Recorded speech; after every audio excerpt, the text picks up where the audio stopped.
목표가 단순한 제자를 보도록 하겠습니다. 예, 제가 이렇게 이제 강의를 한 이유는 처음에 말씀드렸듯이 일단 우리 지체들께서 먼저 주님을 따른다는 그 말씀을 먼저 공부하셨습니다. 우리는 이제 영적인 제자가 된다라는 목표 아래 이해되시겠죠? 자, 간단 다시 써드릴게요.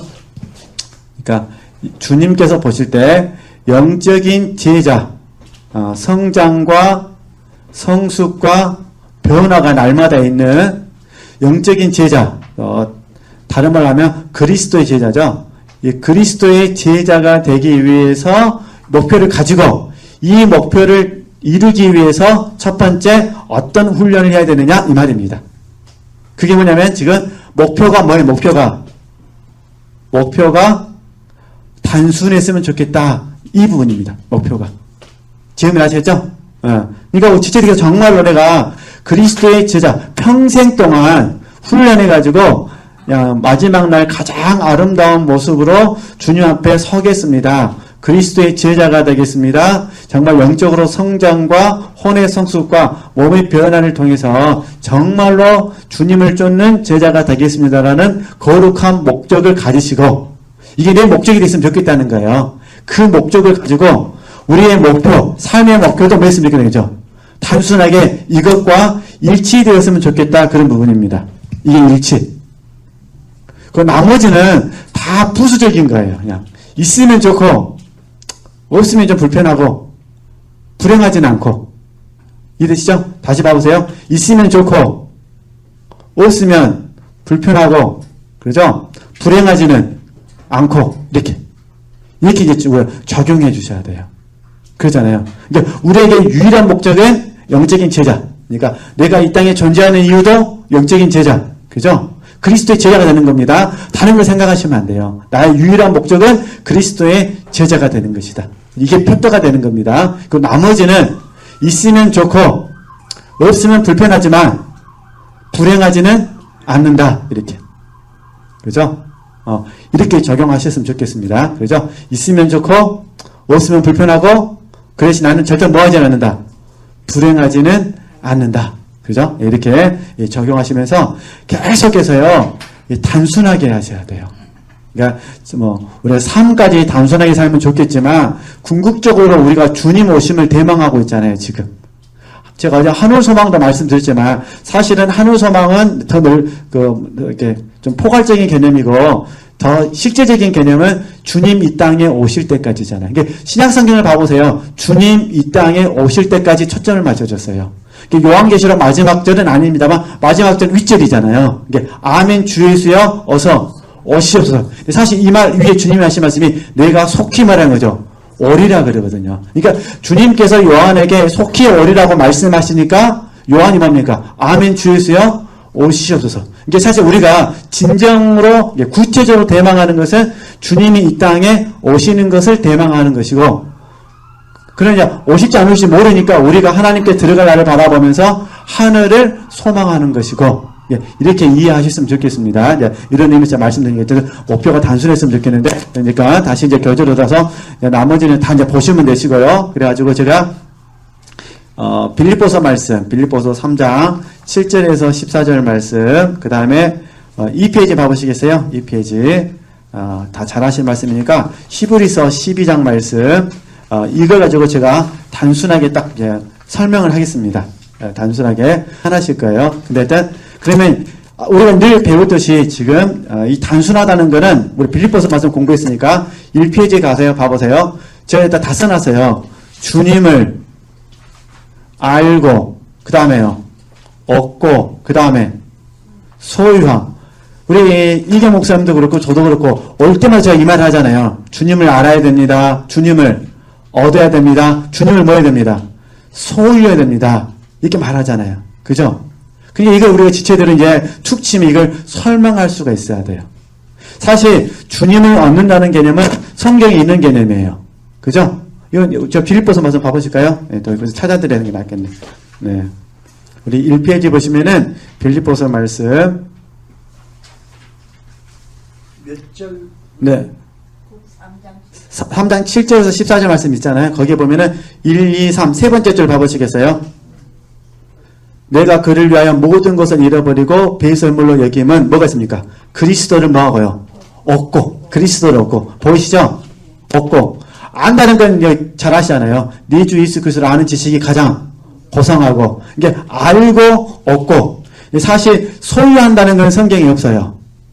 그죠? 근데 우리가 소유한다는 건 어떤 개념을 찾냐면은, 소유한다는 것은 저와 여러분은 그리스도의 그리스도의 것이라 부르잖아요.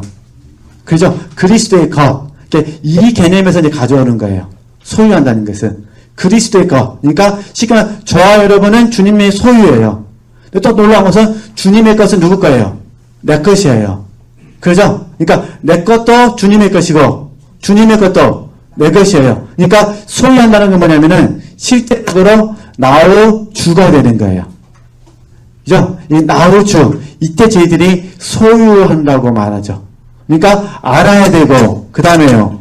얻어야 되고 그 다음에 하는 거죠. 소유해야 됩니다.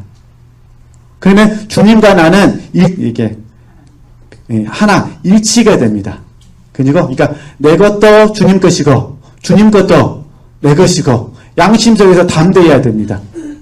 오늘 집에 가셔가지고 써놨으면 좋겠어요. 주님 것도 내 것이고 내 것도 내 것이고 이러면 안 됩니다. 그러니까 먼저 이게 돼야 돼요. 내 것은 주님의 것이다. 이게 넘버원. 그 다음에 주님의 것은 내 것이다. 투. 근데 사람들이 그렇게 생각하지 않죠. 주님 것은 내 것이다. 넘버원. 그게. 그러니까 이게 실제가 안 되는 거예요. 그렇죠? 그러니까 알고 그 다음에요. 얻고 그 다음에 하는 거죠. 소유하는. 그러니까 사실은 주님은 나의 것이 되는 거예요. 그래서 나의 주 그러는 거예요. 그죠? 주님은 내 것이다. 그러니까 주님의 사랑은 내 사랑입니다. 주님의 생명은 내 생명입니다. 주님의 뜻은 내 뜻입니다. 그죠? 주님의 목적은 내 목적입니다. 그러니까 그럼 사도 바울 이야기 되잖아요. 사나 죽으나. 그죠? 앞으로 빌립보서 말씀도 공부했잖아요. 그렇게 되는 거죠. 그죠? 그러니까 주님의 십자가는 내 십자가입니다. 이럴 때 우리가 이제 소유라는 개념을 쓰거든요. 그러니까 알고 얻고 그 다음에 소유하고. 저는 그래서 최근에 몇 달 동안 계속 묵상하고 있는 말씀이에요. 주님을 얻고입니다. 주님을 얻고 그 안에서 발견되려 합니다. 그 안에서 예수 그리스도 안에서 내 자신이 발견되는 겁니다. 이건 무슨 말이냐면요. 주님 밖에서 나는 의미가 없다 그 말입니다. 그죠? 특별히 율법 안에서 나는 의미가 없어요. 나는 오직 어디 안에서 발견돼야 돼요? 주님 안에서. 그러니까 사도 바울이 말하는 이 얻고는 현재성의 개념입니다. 현재성. 그죠? 말씀 또 볼까요? 아까 지금 제가 그리스도를 얻고 밑줄 그었잖아요. 봐보세요. 그리스도를 얻고 그 다음에 그 안에서 발견되려 하매니 내가 가진 은은 율법에서 난 것이 아니요 오직 그리스도를 믿음으로 말미암은 것이니 곧 믿음으로 하나님께서 나누라. 이해되시겠죠? 이렇게 가는 거예요. 그래서 여기서 말하는 의를 설명할 때 그죠? 다시 봐보세요. 내가 가진 은은 그러잖아요. 내가 가진 은은 이때 가진도 같은 의미입니다. 수유하는 건 가진다는 의미니까 내가 가진 은은 이때 은은 첫 번째는 믿음의 문제요. 두 번째는 관계의 문제입니다. 그러니까 우리는 알아야 돼요. 내가 가진 은은 이해되시죠? 믿음의 문제요. 또 하나는요. 관계의 문제라는 거예요. 그렇죠? 네. 이게 믿음의 문제와 관계의 문제. 그래서 저희들이 주님을 알고 얻고 소유함. 그래서 수도사들이 주님을 알고 얻고 소유하고 싶어서 수도원에 들어간 겁니다. 사실은. 원래 주 목적은 뭐냐면 주님만을 알고 평생 주님만을 알고 주님만을 먹어요. 얻고 주님만을 먹고 싶은 거예요. 소유하고 싶었습니다. 근데 이 목표를 잃어버린 사람들이 타락합니다. 이 목표를 붙잡은 사람들은 타락 안 합니다. 그러니까 진짜로 주님을 알고 얻고 소유했던 사람들은 사도 바울이 목표가 되어요. 사도 바울은 결혼 안 했잖아요. 이게 사도 바울의 목표가 되어져서 양떼의 발자취를 따라가지고 알고 얻고 소유한대. 그죠? 이게 수도사들은 이렇게 말하는 거예요. 예수님도 결혼하지 않았다. 사도 바울도 뭐 하지 않았다. 결혼하지 않았다. 나도 평생 결혼하지 않고 버리는 주님을 알고 얻고 소유한다. 이 목표가 분명하고 단순했던 수도사들은 성공했는데 이게 단순함을 잃어버린 사람들은 변질되거든요. 변질되니까 주님을 알고 얻고 소유가 없어지는 거예요. 이 자리에 누가 들어오냐? 육체가 들어오는 거예요. 육체. 그래서 이걸 저희들이 십자가 온수 노릇이라 부르는 거예요. 육체가 들어와 버려요. 그러니까 말은 주님인데, 이해되시죠? 말은 주님인데 사실은 말은 뭐죠? 내 육체를 섬기게 되는 거예요. 이게 빌립보서 3장에서 사도 바울이 눈물을 흘리며 말합니다. 이게 빌립보 교회는 사도 바울의 기쁨이 되는 교회거든요. 사도 바울에게 면류관이 된 교회입니다. 자기 목숨을 관제로 주더라도 아깝지 않은 교회가 빌립보 교회입니다. 그럼에도 불구하고 그 안에 뭐가 있었다는 거죠? 십자가, 온수 노릇이 있어요. 이게 육체. 근데 이 육체를 추구하는 사람들의 첫 번째 특징이 뭐냐? 진보를 멈춘 사람들. 그러니까 추구를 멈추면 반드시 의가 되는 거죠. 육체가 됩니다. 그래서 십자가 온수 노릇이 되는 거예요. 그래서 어찌됐든 우리 지체들께서 알고 그 다음에요. 얻고 그 다음에 소유함. 이거 따로 설명 안 해도 되실 것 같죠? 아는 거, 얻는 거. 그래도 간단히 아는 건 잘하시니까, 그죠? 아는 건 잘하시니까, 지워버리고요. 얻는 거만 제가 말씀드릴게요. 얻는 거, 봐보세요. 다시, 사도 바울에 잘 봐보세요. 내가 그를 위하여 모든 것을 잃어버리고, 배설물로 여기면 그러잖아요. 자, 얻고, 그러니까, 뭐냐면, 얻기 위해서는 반드시 뭐가 있어야 돼요?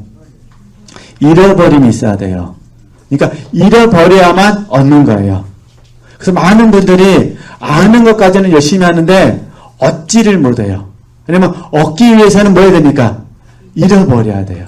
모든 것을 잃어버리고 배설물로 여김은, 이해되시죠? 여김. 사실 성경에서 말하는 여김은 믿음의 문제거든요. 그러니까 성경에서 말하는 여김은 믿음의 문제예요. 믿음. 네. 그러니까 우리 지체에서 잘 얻으시려면은 다른 모든 것들 뭐 하셔야 돼요? 잃어버리셔야 됩니다. 이게 주님보다 귀한 것은 없으셔야 돼요. 이게 주님보다 귀한 것을 계속 뭐 하시면 돼요? 잃어버리셔야 됩니다. 할렐루야. 그래서 사실 우리에게 적용하면요, 가장 귀한 것은 자기 목숨이에요. 그래서 저는 개인적으로 야곱을 제가 좋아해서는 안 되는데 좋아하는 이유가 그 부분입니다. 야곱은 굉장히 정직한 사람입니다. 그죠? 아무리 자식들 사랑해도 누구보다는 사랑하지 않습니까? 자기 목숨보다는 사랑하지 않습니다. 그러잖아요. 형 에서가 400명을 거느리고 왔을 때 부인 보내고 종들 보내고 자식 보내도 누구는 안 가요? 자기는 안 가요. 설마 에서가 조카 죽이겠어? 그러잖아요. 설마 내 형이 내 부인들 죽이겠어? 누구는 죽여도 나는 죽여도 안 가요. 우리는 사실 굉장히 솔직해야 될 때가 있어요. 제가 그래서 좋은 양떼는 아닌데 좋은 양떼에 발렸진 않은데 저는 야곱을 보면서 제 자신의 모습을 많이 봅니다. 야곱처럼 그렇게 살려는 모습들이 많이 있더라고요. 어쩔 수 없는 거잖아요. 그러니까 뭐 하는 거죠? 잃어버리셔야 돼요. 잃어버리신 만큼 뭐 하는 거예요? 얻으시는 겁니다. 잃어버리신 만큼 얻는다. 이건 현재성의 문제다. 그 다음에 얻으셔야 뭐 한다고요? 소유합니다. 그래서 내가 가진 의는, 그죠? 그러니까 이 의는 하나님의 의고 예수 그리스도시잖아요. 왜냐하면 하나님의 의에 맞추면 예수 그리스도니까. 그러니까 내가 가진 의, 그러니까 믿음과 관계 안에서 소유하셔야 된다. 이해되죠? 그러니까 나의 누구누구가 되셔야 돼요. 나의 주님, 그죠? 나의 예수님, 나의 그리스도, 그죠? 주 예수 그리스도. 이거는요, 정말 죽을 때까지 우리는 소유하셔야 됩니다. 그래서 우리는 딱 주님을 묵상하시면 축 치면 자연스럽게 나와야 됩니다. 이해되시죠? 그러니까 이렇게 알고 얻고 소유한다. 그 다음에 이제 히브리서 말씀으로 적용해 드릴게요. 이제 히브리서 말씀으로. 히브리서 말씀 어떤 부분이냐면 이렇게 이제 늘 지체들께서 묵상하시고 암송하고 계시는 말씀인데 이걸 이제 이 주제로 적용하면은 저와 여러분이 예수님만을 목적이 있으면 좋겠다. 그죠? 그러니까 제가 처음에 영적인 제자로서 목적이라고 말씀드렸잖아요. 목적. 그리고 이 목적을 이루기 위해서는 목표가 뭐 하셔야 돼요? 목표가 단순하셔야 됩니다. 근데 우리는 목적은 예수 그리스도셔요. 근데 목적이 예수 그리스도가 해서 목표가 단순해지는 건 아니에요. 이게 단순하지를 못해요. 그래서 이 목표가 단순한 부분을 적용할 때, 그럼 다시 히브리서 말씀 봐보세요. 이쪽 말씀을 보면은, 히브리서 말씀 보이시죠? 2페이지 보시면, 히브리서 12장 1절 2절 말씀 봐보세요. 이러므로 우리에게 구름같이 둘러싼 허다한 증인들이 있으니, 이게 중요합니다. 모든 무거운 것과 얽매기 쉬운 죄를 벗어버리고, 그죠? 그러니까 제가 써드릴게요. 목표가 단순하기 위해서는 지금 사도 바울은 배설물로 여긴다 했죠. 모든 것을 잃어버린다 했습니다. 근데 지금 히브리서 기자가 뭐라고 하냐면은 말씀 들으니까 다시 모든 무거운 것과 그죠? 모든 무거운 것과 그 다음에요. 얽매이기 쉬운 죄를 뭐 하셔야 돼요? 버리셔야 돼요. 이게 첫 번째 조건이고 목표가 단순하기 위해서는 두 번째 조건은 뭐냐면요. 인내로서 우리 앞에 당한 경주를 경주하게 인내로서 경주하는 겁니다. 경주하고 세 번째 어떻게 해야 되냐? 예수 그리스도만을 바라보셔야 됩니다. 이 세 가지가 적용돼야 됩니다. 이 사도 바울은 주를 위하여 모든 것을 잃어버리고 배설물로 여겼습니다. 네, 히브리서 기자는 우리에게 뭘 가르쳐 주냐면은 모든 무거운 것과 그 다음에요. 얽매이기 쉬운 죄를 버리라고 말합니다. 그리고 두 번째가 인내로서 뭐라는 거죠? 경주하고 세 번째가 주님만을 뭐라는 거죠? 바라보라는 것입니다. 이 조건이 갖춰져야 사실은 목표가 단순합니다. 그럼 제가 왜 오늘 이렇게 강의를 하냐면은 제가 이 강의를 이제 강주소도 한번 했고 다시 지체들과 준비하는 과정 가운데 이런 생각을 좀 해보게 됐습니다. 주님께서 우리에게 요구하시는 목적이 분명하다면 당연히 내 마음속에서 어떻게 하면 목적을 이룰 수 있을까? 추구정신이 생길 것 같아요. 그러잖아요. 어떻게 하면 이렇게. 기독교인이라면 사실 목적은 분명해요. 다 영적인 제자가 되고 싶죠? 그러잖아요. 그리스도의 제자가 되고 싶고 성령의 인도함 받고 싶고 성령을 쫓아 살고 싶고 다 끝나니까요. 그냥 하나님과 기도하면 교통하고 싶고 다 소원이 있어요. 그냥 주님 부르면 그 주님 앞에 젖어들고 싶고 다 목적은 분명합니다. 근데 사실은 목적도 중요하지만은 그 다음에 뭐가 있어야 돼요? 목표가 있어야 돼요. 이게 사도 바울은 사람들이 주님을 알고 얻고 소유하는 걸 좋아해요. 사실은 얻기 위해서는 이해되시죠? 주를 위하여 모든 것을 뭐를 얘기해야 돼요? 배설물로. 이건 안 하려고 그래요. 대가 지불을 안 하려고 한다는 겁니다. 그래서 이 조건이 필요해요. 그러니까 저와 여러분이 히브리서 12장 2절 말씀을 몰라서 안 되는 것이 아니에요. 사실은 1절이 안 돼서 1절. 그러니까 어떻게 하셔야 되죠? 모든 무거운 것과 그 다음에 얽매이기 쉬운 죄. 그러면 어떻게 적용하셔야 돼요? 하나님 그럼 제게 지혜를 주셔서 하나님 내게 모든 무거운 것이 무엇인지 가르쳐 주시옵소서.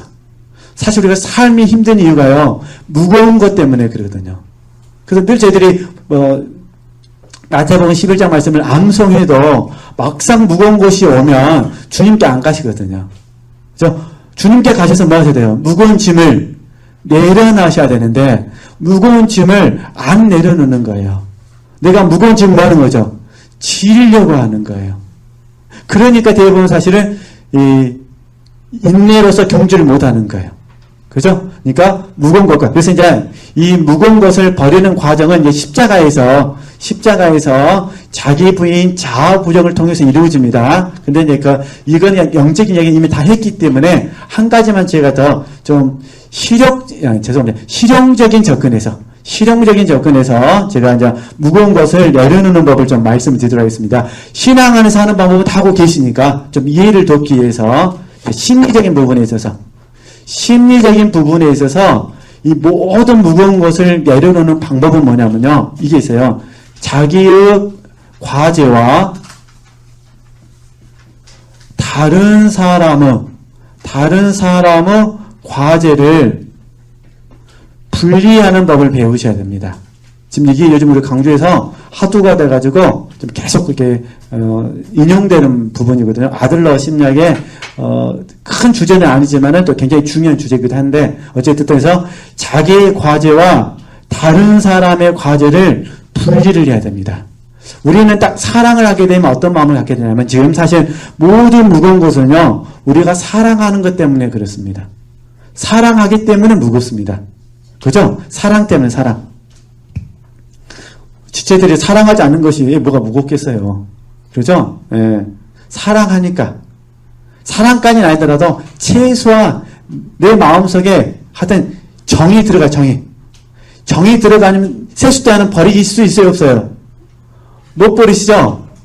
정 안 들어간 세숫대는 그냥 버릴 수 있어요. 그러나 정 들어가는 세숫대는 버려 못 버려요? 못 버려요. 자기의 과제와 다른 사람의 과제가 분리되지 않은 거예요. 하나가 된 거예요. 원래 이게 사랑이 가져야 되는 단점인 것 같아요. 그죠? 그러다 보니까 자립을 못해요.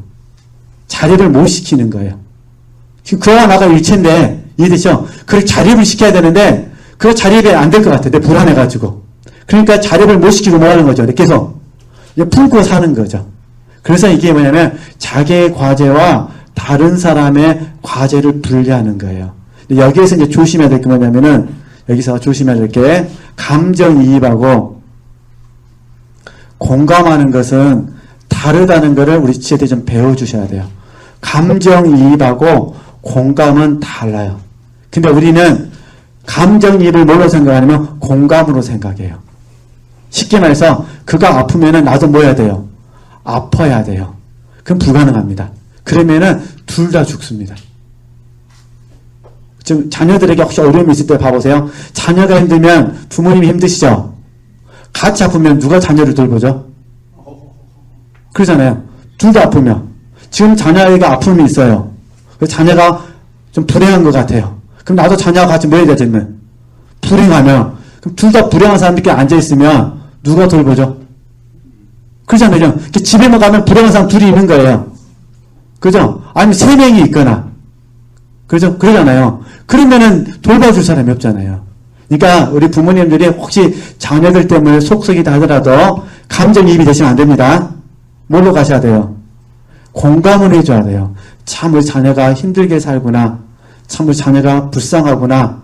그래서 공감하면서 그죠? 내가 해야 될 일과 자녀가 해야 될 일을 분리하는 훈련을 해주셔야 돼요. 그래서 내 일은 내가 하고 그의 일은 그의 일을 하면서 그가 자립할 수 있도록 도와주셔야 되는 거죠. 근데 이게 되지 않으면은 어떻게 되냐? 모든 무거운 것이 돼버려요.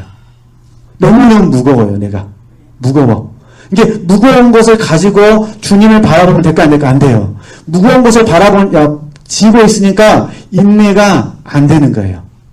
그래서 사실 주님이 오신다 했으니까 영으로 보면 지금 오시는 거예요. 영으로 보면 오늘 오신 건데, 왜냐면 천년이 하루 같고 하루가 천년 같은데, 사실 육체는 영으로 사는 거 아니잖아요. 우리 몸은 영으로 사는 거 아니거든요. 몸은 시간의 한기성 안에 사는 겁니다. 그래서 우리 지체들께서 아프실 때 봐보세요. 1분이 얼마나 기세요. 그렇죠? 병원에 가가지고 주사 한 대 맞을 때 봐보세요. 10초면 돼요. 10초가 얼마나 기세요. 아무리 눈 감고 있어도 10초가 안 지나갑니다. 근데 놀이동산 가갖고 2시간 재밌게 놀았는데 금방 가버렸어요. 얼굴 아시잖아요. 이렇게 고생해서 꽃 보러 왔는데 벌써 가야 될다니 이렇게 되시잖아요. 그러니까 즐거운 것은 빨리 가고 즐겁지 않은 것은 오래 가요. 그러니까 이제 많은 분들이 인내에 실패하면서 몸으로 보니까 내 인생이 불쌍하게 보이는 거예요. 처량하게 보이는 거죠. 그래서 우리 지체들이 자 원칙을 잘 적용해 주셔야 된다. 봐보세요. 주님이 나를 어제 제가 잠깐 말씀드렸는데 불쌍히 여기시는 거 오케이. 이거 좋은 겁니다. 근데 내가 나를 보면서 뭐 여기시면요. 불쌍히 여기시면 안 됩니다. 왜 불쌍히 여기느냐? 모든 무거운 것들 때문에 그렇습니다. 모든 무거운 것들 때문에. 그죠? 모든 무거운 것들이 내게 문제를 주는 거예요. 우리 이걸 주님께 뭐 하셔야 될까요? 맡기셔야 돼요. 그리고 나의 과제와 타인의 과제를 분리하는 훈련을 해주셔야 돼요. 그죠?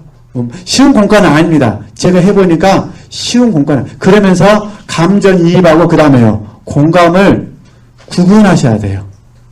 그죠? 그렇게 하셔야만 이제 바르게 살아갈 수가 있기 때문에 얽매기 쉬운 죄는 잘 아시겠죠? 얽매기 쉬운 죄는 무슨 말이냐면 이 죄를 쉽게 말해서 쉽게 죄를 짓게 하는 무언가가 있다는 거예요. 적용점에서 보면 어떤 분들은 육신의 정욕, 어떤 분들은 안목의 정욕, 어떤 분들은 이생의 자랑, 뭐가 됐든 간에 쉽게 나로 하여금 죄를 짓게 하는 그 무엇이 있어요? 얽매이는 것이 있어요. 그것만 나를 건드리면은 쉽게 죄를 짓게 되는 거죠. 이런 부분들은 이제 십자가에서만 처리해야 되고, 내가 성장해야 되거든요. 성령의 충만함도 입어야 되고, 이거는 또 다른 훈련이지만, 어찌됐든 모든 무거운 것과 얽매이 현재를 반드시 첫 번째 조건 버리시는 겁니다. 그러면 가벼워졌어요. 가벼워졌으니까 어떻게 하신 거죠? 인내로서 말한 거죠. 경주합니다. 언제까지요? 주님 오실 때까지. 이게 그래서 이제 고린도전서 9장 말씀이 적용이 돼요. 이기기를 다투는 자마다, 그죠? 모든 일을 뭐합니까? 절제하고 달려가는 겁니다. 경주하는 겁니다. 그러니까 인내로서, 그죠? 인내로서 경주하고. 근데 인내로서 경주할 때 표대가 분명해야 됩니다. 그분이 누구냐? 예수 그리스도. 근데 예수님은 어떤 분이시냐? 믿음의 주인이시고, 그 다음에요, 우리를 온전케 하시는 분이십니다. 그분만이 나를에게 믿음을 주실 수가 있고, 그분만이 나를 온전케 할 수가 있으니까 그분을 바라보면서 우리가 목표를 가지셔야 돼요. 그렇죠? 그래서 다시 정리하면은 제가 설명하는 것이라 막 국어사전에서 검색하면 틀릴 수도 있습니다. 제가 설명하는 거 핵심이 이거예요. 목적은 분명하고, 그죠? 목적은 궁극적인 거예요. 죽을 때까지 하는 것이고, 목표는 그 목적을 이루기 위해서 우리가 적용할 수 있는 목표를 정하자 그 말이에요.